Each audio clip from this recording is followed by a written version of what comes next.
술렁술렁 부자 되는 풍요노트. 일부. 평범한 그녀는 어떻게 풍요로워졌나? 왜 돈은 나만 비켜가는 것일까?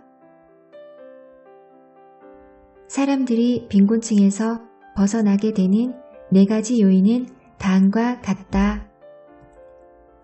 계속 머무르기에는 너무 고통스럽거나 목표나 비전이 생기거나 자신을 이끌어줄 사람을 만나거나 특별한 재능 또는 기술을 얻거나 계층 이동의 사다리 중에서 오전 11시 힐링에 관련된 출판계 동향을 분석하고 다음 분기 출간할 아이템에 관한 편집부 전체 회의 시간. 팀장님의 일정 연설이 끝나고 잠시 침묵이 흐를 무렵 나의 스마트폰이 부응 하며 요란을 떤다. 이래서는 굳이 진동 모드로 바꿔놓은 보람이 없는데 눈에 익은 번호인 걸 보고 잽싸게 받아 끊으려는데 통화 버튼을 누르자마자 안녕하세요. 더나은카드 여신관리팀입니다. 이 땡땡님 핸드폰 맞죠? 갑자기 심장이 쪼그라드는 느낌이다. 네, 맞는데요. 나는 팀장님의 눈치를 보며 혹시나 소리가 새어나올세라 스마트폰을 단단히 움켜쥐고 회의실을 빠져나왔다. 지난달과 이번 달 카드 대금 미납건으로 연락드렸습니다. 금액은 총 120만 4천원입니다. 오늘 오후 4시까지 가상계좌로 입금 부탁드리고요. 나는 상담원의 몸이 건조하면서도 어딘지 모르게 기분 나쁜 협박성 안내 멘트를 멍하니 듣다 놀라고 말았다. 120만원이라니. 나는 그 돈을 쓴 기억이 없다. 예? 제가 좀 늦은 건 맞는데 120만원이라뇨. 뭔가 잘못된 거 아닌가요? 나도 모르게 목소리가 높아지는 찰나 복도 화장실에서 막 나온 격리과 여직원과 눈이 마주친다. 아, 잠시만요. 제가 나가서 전화 좀 받을게요. 회사에는 프라이버시를 지킬 공간이 턱없이 부족하다. 춥지만 밖으로 나가야겠다. 기분 잡치게 아침부터 전화를 해댈 게 뭐람? 돈만 있으면 나도 당장 입금한다고. 내 참 더러워서. 그나저나 로또랑 연금 복권이랑 매주 사는데 하나라도 걸려라. 제발. 이런 경험을 해본 분 있나요? 혹시 저런 전화를 받는다면 기분이 어떨 것 같은가요? 저는 말이죠. 돈이 없다는 건 불편함을 넘어서 여러모로 사람이 창피해지는 일이구나 하는 느낌을 받았습니다. 분명히 돈은 행복과는 큰 상관이 없고 돈 좀 없는 것이 부끄러운 일은 아니라고 배웠는데 배움과 현실은 다르더군요. 늘 궁금했습니다. 왜 돈은 나만 비껴가는 걸까? 지금으로부터 5, 6년 전 꽤나 궁핍한 생활을 할 때가 있었습니다. 하루에도 몇 번씩 언제까지 입금할 거냐는 독촉 문자와 전화에 시달리던 시절이었죠. 매일이 전쟁이었습니다.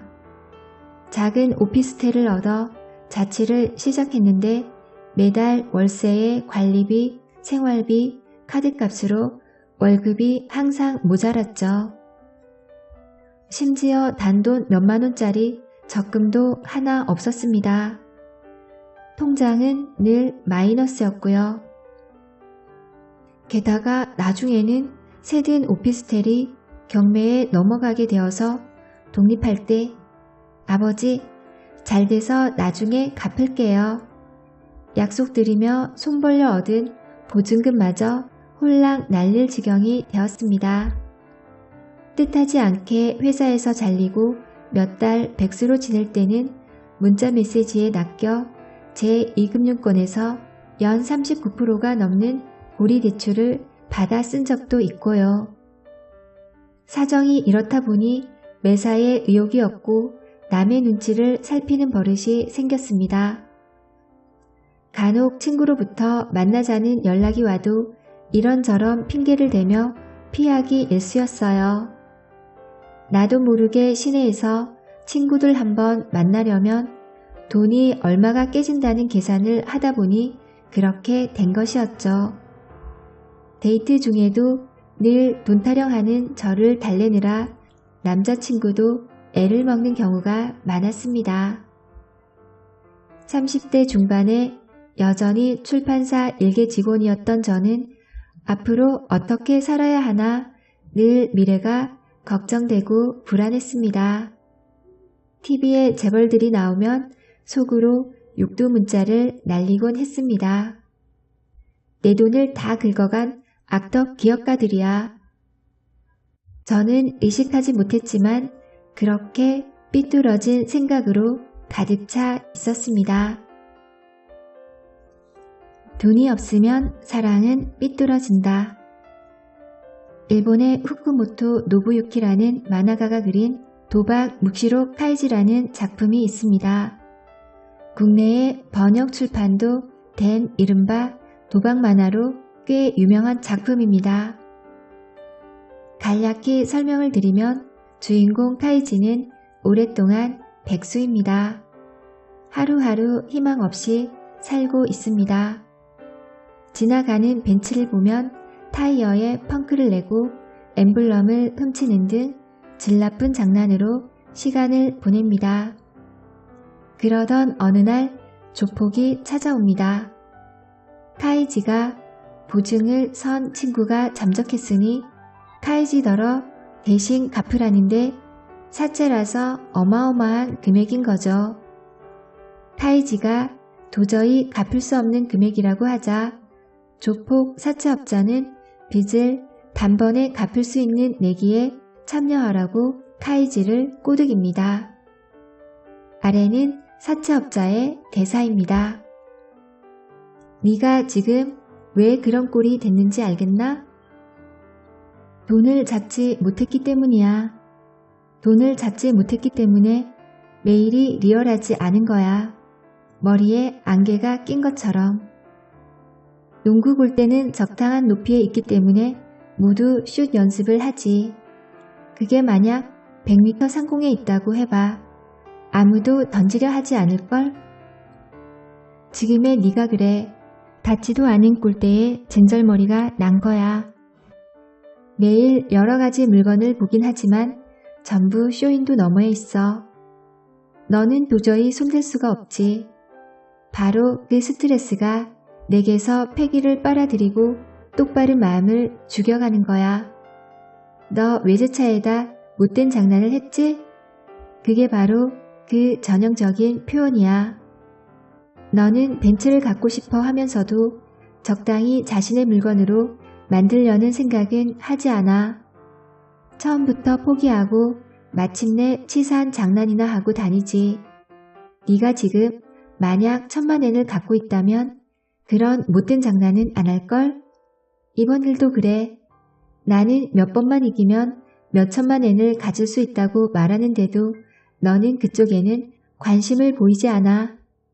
지는 버릇이 들었다는 증거야. 올해 우리나라 매체에 자주 오르내린 단어 가운데 금수저, 흙수저라는 표현이 있습니다. 쉽게 말해 이제는 개천에서 용나던 시절은 끝났다. 개인의 노력보다는 어떻게 타고났는가, 즉 물려받은 부분이 더 많은 것을 지배한다는 뉘앙스의 단어입니다. 아무리 노력해도 소용없다는 사회 구성원들의 자조감이 반영된 신조어겠지요. 하지만 생각해 보아야 합니다. 나는 흙수저야. 어차피 부자가 될 수 없어. 라고 포기하면 현실이 과연 더 관대해질까요? 조폭은 말합니다.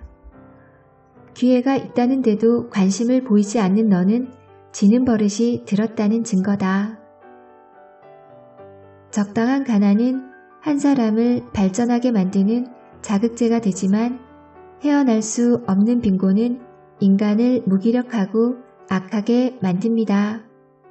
돈 없는 사람이 정직하고 더 착하고 이런 설정은 현실과는 맞지 않는 이야기입니다. 빈곤이 계속되면 사람은 무기력해지고 의지는 더욱 나약해지며 반면에 잘되는 사람을 향해서는 괜한 증오심까지 갖게 됩니다. 지금은 풍요롭지 않으면 착해지기도 힘들어요. 최소한 사람답게 살려면 누구나 경제적인 풍요를 위해 노력해야 합니다.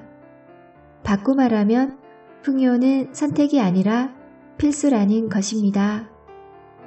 보통 우리는 돈 많은 회사 사장, 정치인, 건물주들을 독하고 나쁜 사람일 거라 여기지요. 그러나 엄밀하게 따지고 보면 정반대인지도 모릅니다. 빈곤하고 무기력한 삶. 한 번뿐인 자기 인생을 체념하고 방치하는 사람이야말로 독하고 나쁜 사람은 아닐까요?